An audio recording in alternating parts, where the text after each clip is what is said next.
اللہ رب العالمین الصلاۃ والسلام علیکہ یا رسول الکریم اما بعد فاعوذ باللہ من الشیطان الرجیم بسم اللہ الرحمن الرحیم۔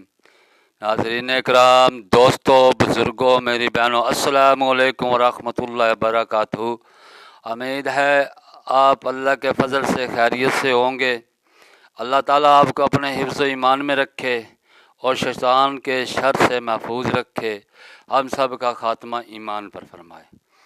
دوستو، جس کسی نے ہمارے چینل کو سبسکرائب نہیں کیا وہ یوٹیوب پر اکبر بھائی VJ9 لکھ کر سبسکرائب کر لے تاکہ آنے والی ویڈیو آپ تک بر وقت پہنچتی رہے۔ آج کی ویڈیو کا عنوان ہے حیا ایمان سے ہے، جلد نمبر 1، حدیث نمبر 23، صفحہ نمبر 284 پر، صحیح بخاری، نزہۃ القاری، مسلم نے بھی اسے روایت کیا۔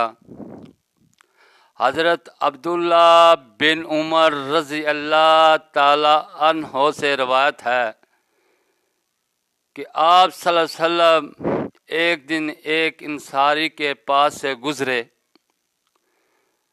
وہ اپنے بھائی کو حیا سے بچنے کی نصیحت فرما رہا تھا کہ آپ صلی اللہ علیہ وآلہ وسلم نے فرمایا، اسے چھوڑ دو کیونکہ حیا ایمان سے ہے۔ یعنی کہ اس حدیث کا مفہوم ہے کہ جس کے اندر حیا ہے وہ ایمان سے ہے۔